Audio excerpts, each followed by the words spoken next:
So, I'm going to have a lot I want to say in this video, so buckle up, grab some popcorn, grab some munchies, you might need some alcohol, and settle in. Now, as far as me and The Walking Dead goes, I'm a fan of the show and, have been for some time now. But admittedly, I didn't get into the show when it first aired. I don't think I even watched season 1 and 2 on TV. Or season 3 for that matter. I kind of came in around season 4 when the governor was at war with the prison. And then, I heard about it from a mutual friend of mine with someone else. And I sort of went on a binge. I binged season 1, I binged season 2, and then season 3, and caught up in time for the war between the governor and the prison.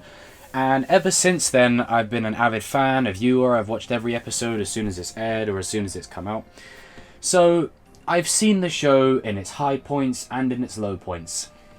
And I was really anticipating this finale. Now, I know we've got 6 more episodes to go, and then there's going to be the final season of season 11. I'm excited to see how they wrap everything up. But I have seen this show go through a period of highs, lows, medium, kind of upside down. And for me, for a lot of people, the turning point was Glenn's death in the season 7 premiere. That was the turning point for a lot of people where the show started to change. And it's even weirder because if you think about it, season 7, episode 1 is arguably one of the best episodes in the show's history, or at least to me. It was just everything had been building to that episode. 6 seasons at the time worth of storytelling and foreshadowing and alluding to certain events happening, and to see it all unfold. I don't think I've been so nervous for a movie or series premiere than I have that particular episode. And, whenever I rewatch the episode even now, it does make my stomach kind of just go a bit, ugh, and make me feel a bit uneasy. But in a good way. It's just a testament to how good that episode was. And then from then onwards, it's been kind of, 50-50, up and down, here and there. But the Whisperer arc was definitely something I was very excited to see, and how they would incorporate it and how they would do it. And for the most part, I'll say that it hasn't let me down. The introduction of the Whisperers was perfect. The Pike deaths were absolutely spot on. Negan's infiltration of the Whisperer Forest and crew was just splendid. Just great stuff. Just well done. So I was really excited for this finale. And, having all this time to sort of mull over it and anticipate this finale, I have to say I'm a little bit disappointed. Now, I do want to preface this by saying, spoiler warning. There are going to be major spoilers ahead, so if you're intending to see the episode, or if you have yet to see the episode, please click off the video now. But spoilers ahead. Now, let's get the obvious out the way. Beta's death. Now, a lot of people might think I have a problem with Beta's death. I actually don't. I like the suddenness to it. Here's why. Yes, I would have ultimately preferred Negan and Daryl to have a fist fight with Beta to the death. I would have preferred that. But in the context of the scene, with them being surrounded by walkers, it doesn't really make much sense for them to start throwing hands and having a fist fight. And at the end of the day, look how much Daryl had to go through to try and beat Beta alone.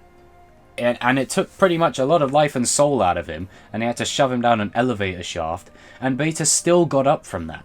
So I always had it in my head that Negan would get Lucille by the end of this finale and use Lucille to finish off Beta.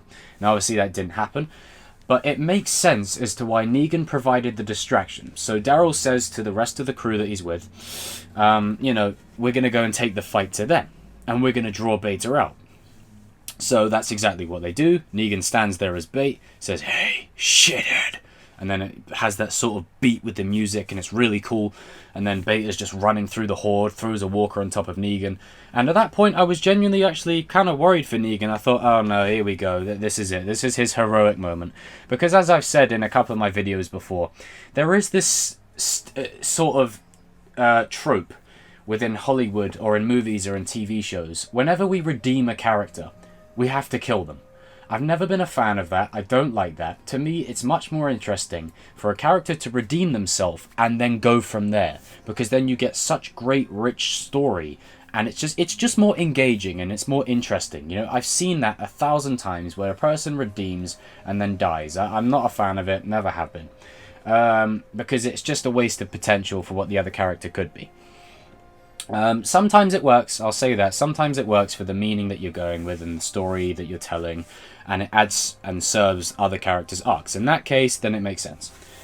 But in this case, I didn't want Negan to die, so I was admittedly, a bit nervous and on edge here.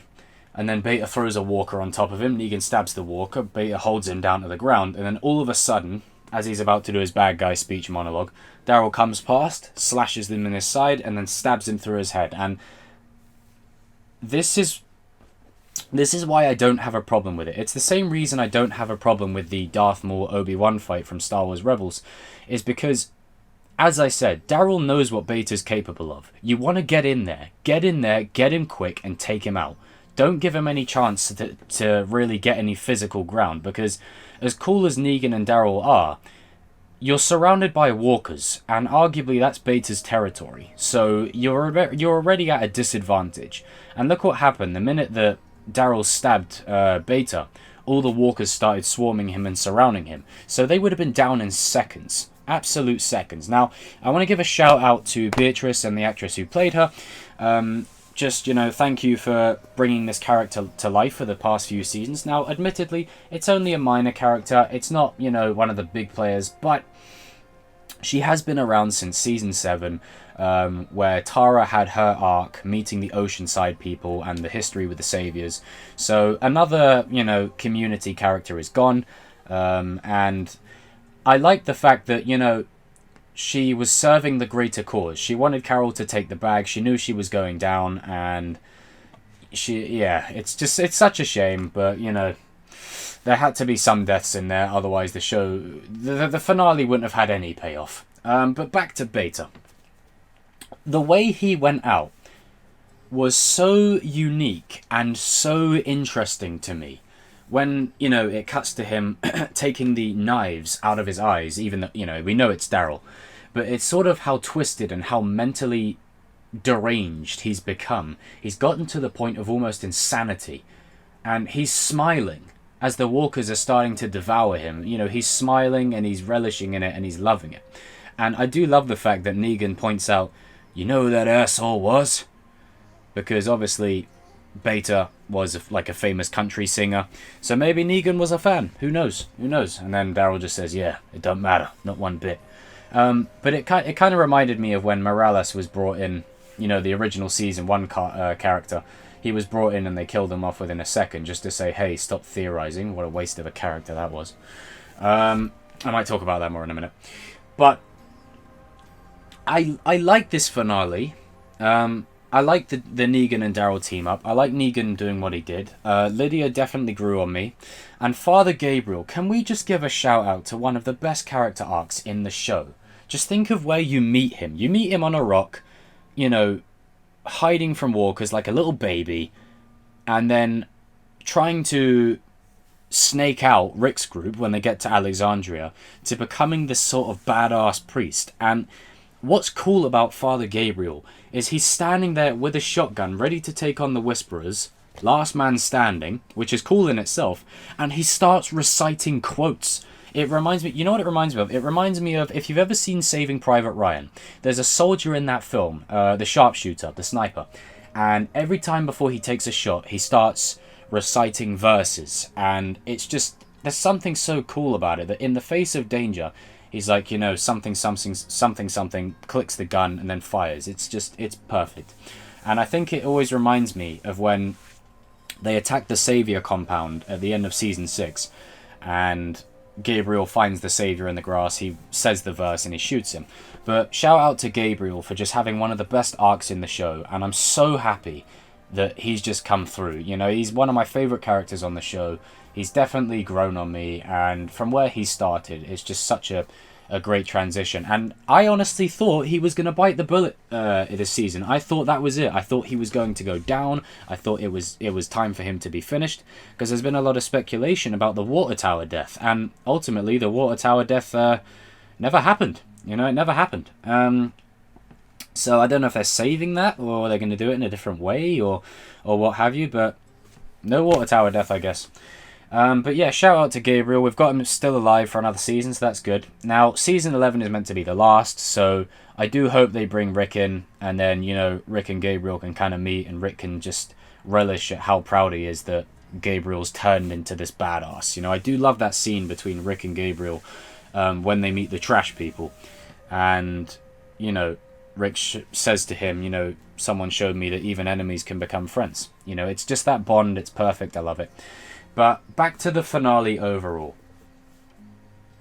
Out of every season finale we've gotten, I'd still say the season 1 finale is even better. The season 2 finale is better. Season 3 finale, like, to be, this isn't the best finale. And I just feel like they could have done more. I feel like, and I don't mean to be so obvious to it, and it's the most easiest thing, but I think we needed to see more deaths. There wasn't enough. You know, obviously shout out to Beatrice, you know, she's been around a while now. But ultimately, I think for the stakes at hand, we needed a character of significance to bite the bullet. To really close out the Whisperer arc with a bang. And you could argue, yeah, we got that with Beta, but I'm talking for the good guys, you know, someone to really go out in service of the story. Now, I remember when this arc started kicking off and Jesus had that badass scene and then he died. And, you know, I always look at that scene and I always remember how disappointing it is in reality, because we could have had a whole season of Jesus doing that, and then Jesus maybe dies at the end of the Whisperer arc instead of the start and goes out like a boss taking them all out. That would have just been the best. But, you know, ultimately, the finale was a little underwhelming. It's not bad. I enjoyed it. I had a blast. Definitely watch it for Negan. Definitely watch it for Carol, for Daryl, and, you know, Connie's sister. Yeah, I love her. She's cool. And Connie herself. Just an absolute all-round character, and we finally got confirmation that she's still around. She's still kicking. She's still alive. She looks a bit bruised and battered. And then she comes across the character that was trying to, you know, do weird stuff to Michonne, and encountered Rick on his travels. So I think that's definitely going to tie into whatever happens forward. And it seems like the Whisperer arc's done. You know, the Whisperers are no more. And to be fair, you know, the way Beta was took out, it does remind me of how fans did complain that season 7 and 8 really dragged on a lot longer than they should have. And, you know, that these characters are in positions to kill each other, yet for some reason they're taking a lot longer when they can just get it done, you know, get in there, get it quick. And I think it's a natural progression. Now, would I have liked to have seen Negan and Daryl do some Dragon Ball Z stuff against Beta? Sure. But ultimately, we're 10 seasons in, guys. You should know, like, the characters know by now. Don't waste time. You know, these characters have been through the block 10 seasons, okay? Majority of them, well, a few of them, because not all of them are left. But they've gone through, Atlanta, they've gone through the farm, they've gone through the prison, they've gone through Terminus, they've gone through Woodbury, they've gone through Oceanside, Kingdom, Helltop. You know, all these communities. I think now, at this point in the show, they're sick and tired of pissing around the bush. Let's not waste time with Beta, let's just get in there, get it quick, take him out. And I like that. I like that they don't waste time and they get in there. On paper, I would have put my money on Negan and Daryl to have an actual physical fight and confrontation, but in the context of the scene, them being surrounded by walkers, it is not the way to go, and all three of them would go down. So, the way of Negan drawing him out, which was badass, by the way, and then Daryl coming in, swiping him, and then stabbing him in his eyes, was just, it was shocking. I didn't expect it, but I liked it. You know, I guess you could say my expectations were subverted, but in a good way. But as far as everything else in the episode, I kind of wish they did a bit more, you know, just to make us feel like really the stakes of the finale. It felt like, okay, let's just wrap up this arc. Let's just wrap this story up, and then we can get to the Commonwealth. Let's just wrap it up. And shout out to Scott, I think his name is. You know, he's an OG Alexandrian, and he's still going. You know, shout out to him. I honest to God hope they don't kill him off at all. Hopefully I'm just giving them any ideas. But yeah, shout out to him. He's still around and kicking. But yeah, you know, I give this finale an average rating. It's not the best Walking Dead finale. It's not the worst. But overall, I did like it. But there are a lot of disappointments in there. I would have liked to have just seen a better payoff in terms of just taking down the Whisperers, or potentially character deaths on us, on like the protagonist side. But I feel like they have definitely set the foundation for a great finale to end the show in Season 11. I'm looking forward to that. But guys and girls, comment down below. Let me know, what did you think of this finale? Does it rank high on your list? Are you disappointed? Are you disgusted? I'm curious to get a dialogue going and a conversation, because as always, as I always say, the conversation starts here but carries on down there. And community engagement is such an important thing to me, so whatever your opinion is, comment down below there, and I try to respond to as many comments as I can. So, you know, put it down there, and then we'll all discuss. We'll all discuss. As long as it's all civil and all that, we're good. But also, I do want to do a little quick plug, just to really clear a few things up.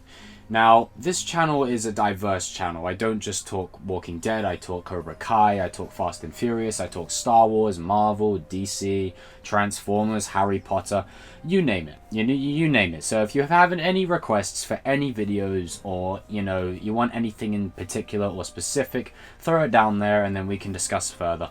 And, you know, it's always good for me to engage with the subscribers and then, you know, give the people what they want. But back to Walking Dead. Yeah, I really do like how Beta went out. It was such it's just the way it was done. It was just so, like, shockingly unexpected, but good, if you know what I mean. But admittedly, before that, I would have hoped that they would have squeezed a fight in between Daryl, Negan and Beta. I really hoped that they would have squeezed that in before Beta died. But, you know, again, in the context of the scene, you just probably couldn't get away with it. But ultimately, enough about that. And I will say this, you know, I'm happy that Negan's around, and in the next season we're going to see him and Maggie try to, you know, put everything aside and really sort of move on. The discount stormtroopers, yeah.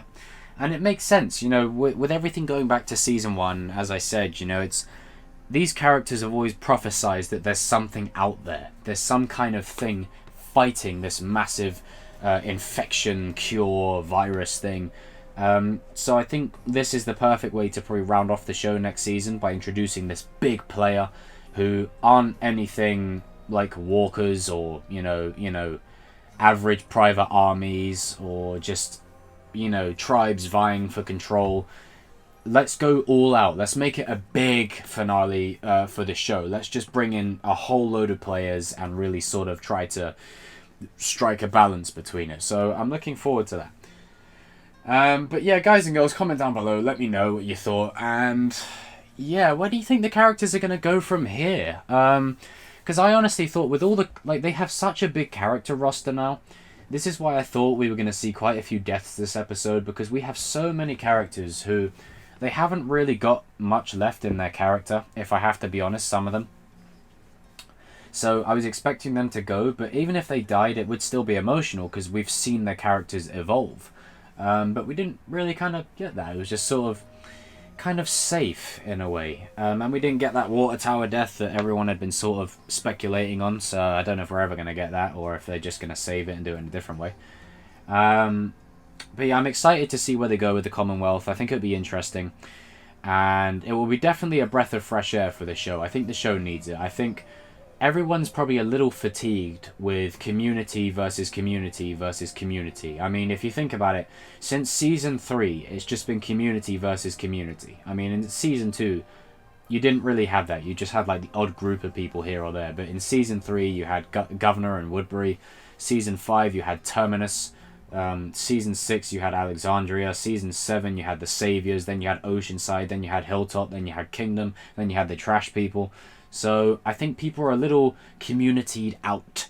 So it's nice that, I mean, we are getting another community in the Commonwealth, you could say. But at least the Commonwealth isn't like, you know, it's going to be bigger and more expansive and more bigger scale than the other ones. So I'm interested to see how that goes. And I do hope that they don't waste any characters and give them any shoddy deaths. Like that would just suck. in season 11. There's the final season. I mean, I think there's a death in the comic where a lot of people were pissed off because it was just like, you know, why? What a waste.